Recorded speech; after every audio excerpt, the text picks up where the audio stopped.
Hey guys, today I want to talk about the huge amount of people that are moving out of the US. Last year, according to an article that I read, it said 750,000 people moved out of the United States. Now, we see a lot of them here, obviously. I see a lot of them coming into this country because I see a lot of SRRV retirement visas, and that we do, and I see a big uptick this year coming up. Each night I probably get 5 calls about SRRV retirement visas, and that's a lot. Sometimes they get 1 or 2, 3, maybe. Lately I've been getting like 4 or 5 a night, and I probably get field about another maybe 5 to 20 emails also.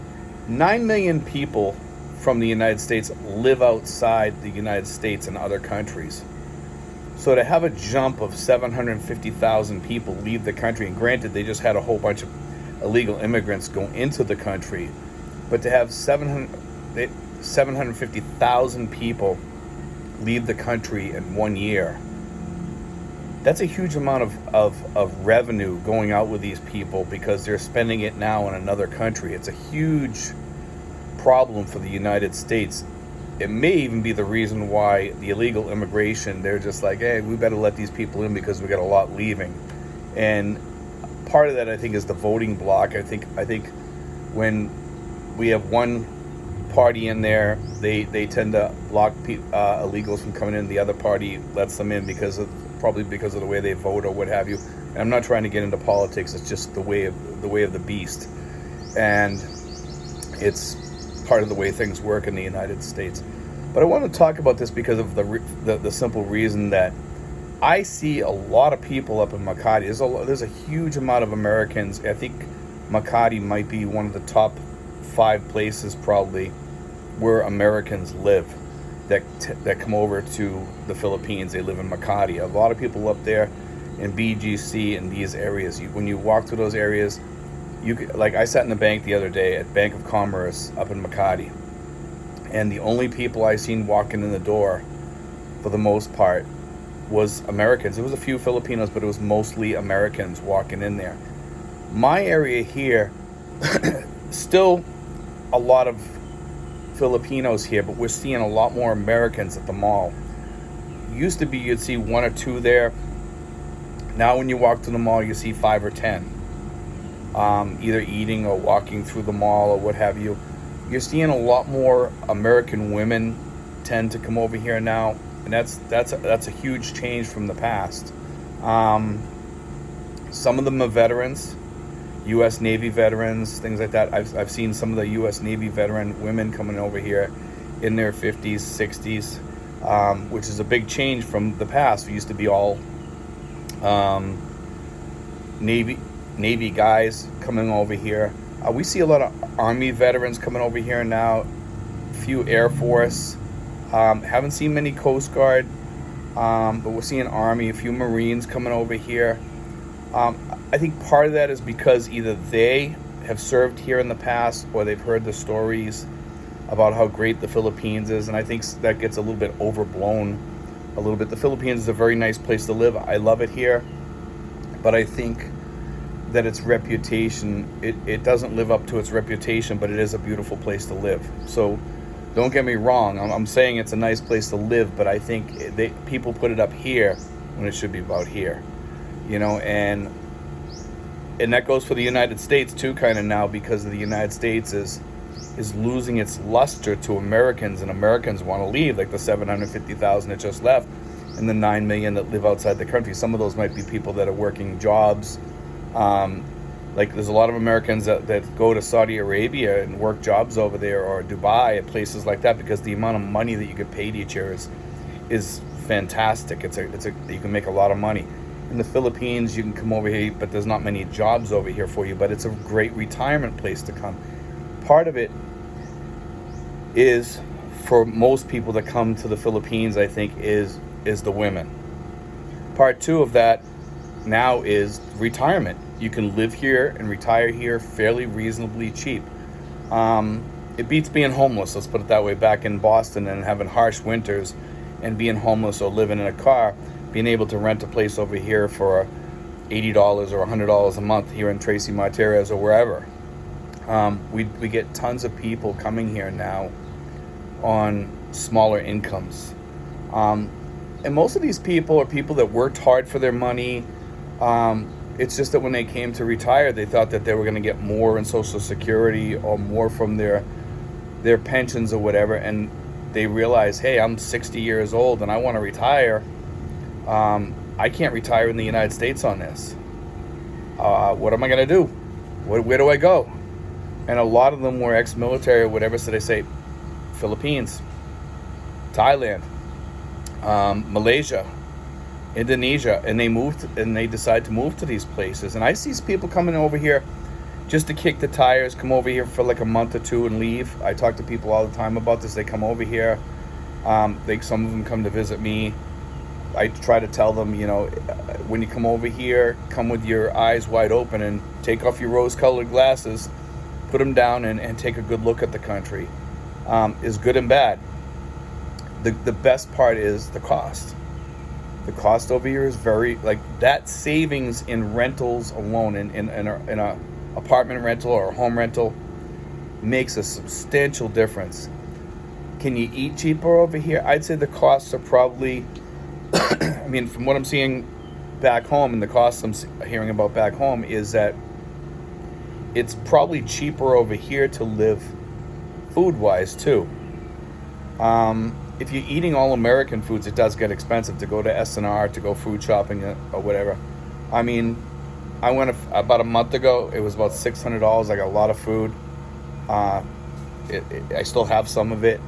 A lot of dry goods, canned goods, things like that I buy. One of the other things is that I went there the other day, spent $400. It's a lot of money. It's $400 or $500. That's a lot of money to buy food, but it lasts me a long time, and I always have extra left over because I have a lot of canned goods, and I like to buy canned goods for the future, just in case something happens or whatever. I like to have those put away for emergencies. God forbid there's an earthquake or something like that. Every time I go shopping, I buy a couple of extra canned goods, but it's hard to find like stews, like Campbell's soups, things like that. And the good thing about going to some like S&R, which is a lot of American foods, is that I can get everything that I need there, and I can get the stews, I can get Campbell's soups, Progresso clam chowder, I can get corn chowder sometimes. I can get tons of foods that I really enjoy and like. But if you guys are planning on coming here, make sure you take off those rose-colored glasses, because we do have our issues over here. And I say this over and over all the time, we trade our issues back home, and that goes for women too, for issues over here. And sometimes the issues over here can be a little startling for a lot of expats, and they're like, what do you mean? Dealing with banks here is horrific. I've been dealing with banks for the past week. My ATM card got eaten by a machine. It didn't affect me much, but I wanted that card. And when I went in the bank, they told me you could get it back in 5 days. I ended up getting it in 3 days. And I'm thankful for that, because the bank they were really nice about it. But it's funny because they have you sign these papers that you won't sue them or anything like that. They have you sign 3 documents to get your ATM card back, or they won't hand you your ATM card. I find that kind of funny, because back home they would just hand you your card. Now, unless they're doing something different and they've changed it since I've been there, because I haven't been there in 6 years. But the differences over here, like the rentals, like where I live, I pay 80. People pay around 80 to 125 in this neighborhood. But if you go to a gated community, you're going to pay 300, 400, 500, 600, depending on where you go, how big the place is, what it's near. All those things come into play. So don't think that rents, some of the rents, even that's low compared to the US, let's face it. For in the Boston area, you're going to pay $1,500 to $2,000 and up for a studio or 1 bedroom. Whereas here you can get a a 1 or 2 bedroom, probably for like about 350 to 400 in a gated community if you get a home. The condos are a little bit differently priced, but compare that to back home. That's not a bad price at all. So for you guys that are looking at, weighing out everything, come over here, look at everything first. Spend a month over here. 2 weeks is not enough. A lot of you guys want to go. We talk about the provinces all the time. Provinces is rough. It's not easy to go to the provinces as an expat and survive there. Some people have that in them and they do quite well down there. But the majority of expats, I'm going to say, it's not for them because of the fact that it's far away from U.S. foods, far away from restaurants.